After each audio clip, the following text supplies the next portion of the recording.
Hello, everybody. This is your instructor, James Topi, for this Business 121 course.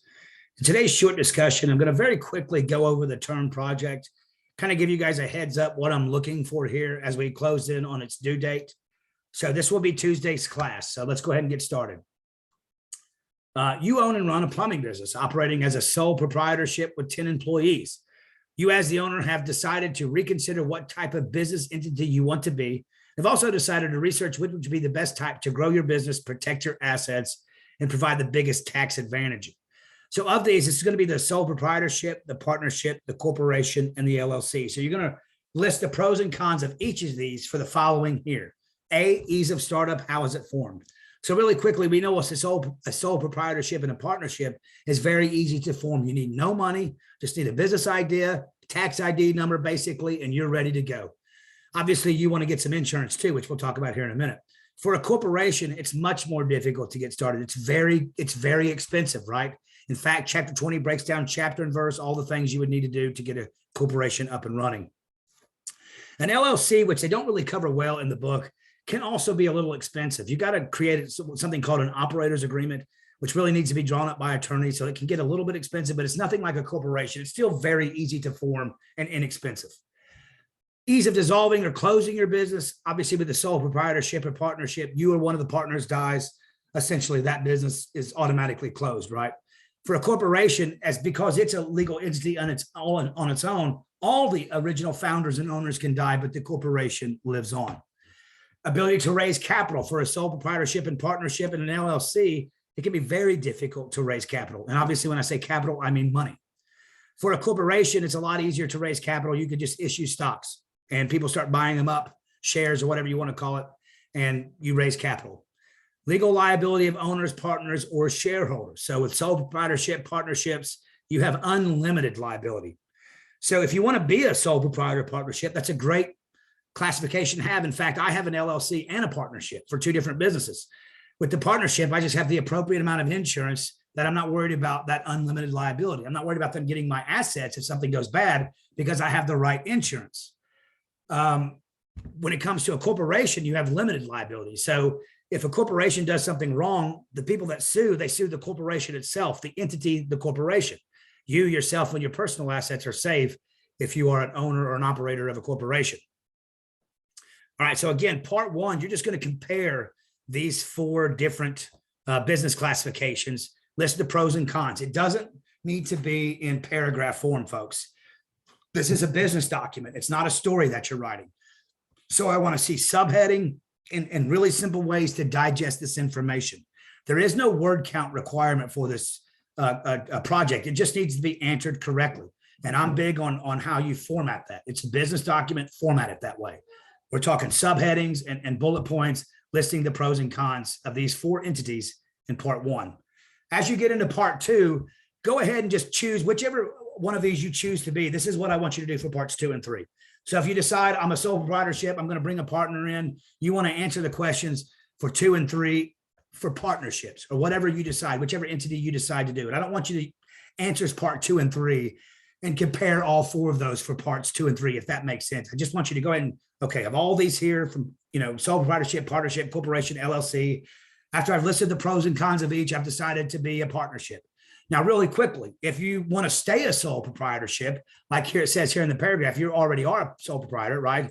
But you want to stay one after listing the pros and cons, that's completely okay. Just answer part 2 and 3 as though you're a sole proprietor. All right, so part 2, research and report the regulatory requirements for your business for the county and state in which you live to operate your business. Part A, city or county regulations. B, state regulations. C, do these vary depending on the type of organization? If so, how? So, for example, you're going to have to compare a little bit there, but you're going to say, let's say you're a partnership. So you want to say, if I have my business in the city of Greenville, what's its regulations? What's Greenville County's regulations? And of course, what's the state of South Carolina regulations? And it might be that your partnerships vary some other businesses in this regard. List that as well. Although it probably won't for most things, unless it's a corporation, it probably won't vary at all. For part 3, report on the regulatory requirements for the hiring of employees, basic hiring regulations, what state and federal forms are needed, and of course, which laws govern non-discrimination in the hiring process, which is proving to be an ever-growing challenge in our country for one reason or another. You want to hire people based on their skill set, not based on any other thing, race, creed, religion, whatever it might be, gender. Okay, so the one thing that I've added to this document, like I said, I'm going to send to you guys are these URLs here. They're going to help you answer some of these questions from part 2 and 3. And again, here with part 2 and 3, I don't want to see a bunch of paragraphs. It's not a story. Use subheading, bullets, whatever you got to do to make it very easy to read. And lastly, again, it's not a word count, for this requirement. It doesn't need to be some amount of words. You just need to make sure you answer the questions adequately. So also, like I said, I will send this to you guys so you have these URLs here to research these parts 2 and 3. All right, on part 4, up to this point, you've only accepted cash or checks. So you as a plumbing business, you've only, for any revenue coming in, you've only accepted cash and checks. But now you want to accept credit and debit cards as well. Research 3 different types of companies that offer the hardware and software to accept credit and debit cards. At least one of these needs to be a bank, researching the structure of how they charge, dollar amounts, number of transactions, different credit than debit, et cetera.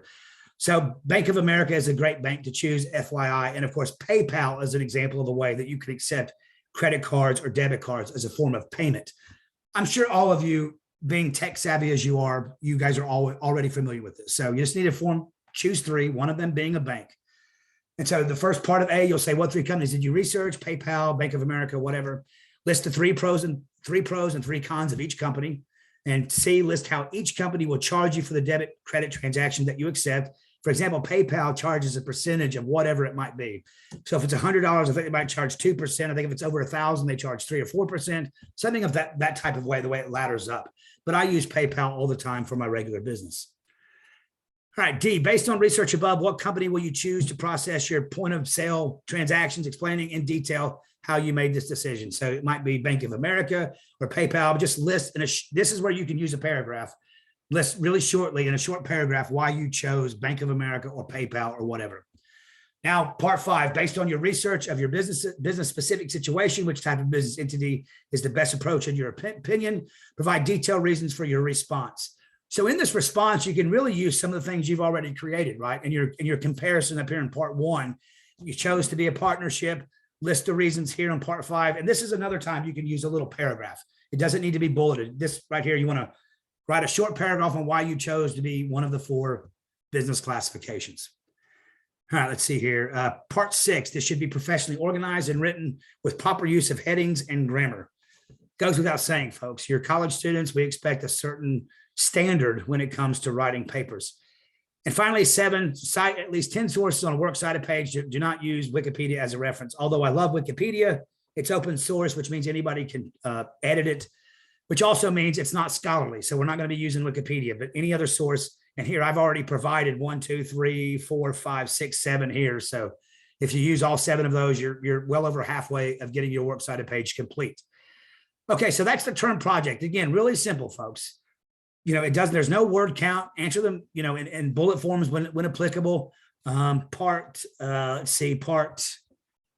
5 and that end of part D of part 4, you can write short paragraphs. Again, when I send you this quick discussion in a YouTube link, I'll also send you guys this document here so you can have all these URLs here. Okay, so for Thursday's class, this is for Tuesday's class. This is what you guys are going to do tomorrow. For Thursday's class, there's going to be no class. It's going to be an open period to work on your term project. I'll be available during that time. If you want a phone call, if you want to send an email to discuss the term project, I will be available. In reality, I'm available 24/7 by email.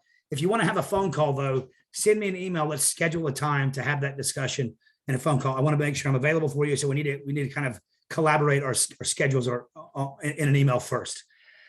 That being the case, again, that's Thursday's class. And lastly, I think I'm going to, for the last 2-3 weeks of the semester, I'm just going to do recorded lectures the rest of the way out. It seems to be working better. I'm getting more interaction that way. So unless anybody has a problem with it, we're going to do recorded lectures until the semester's over. All right, you guys have a great week. Good luck on the term project.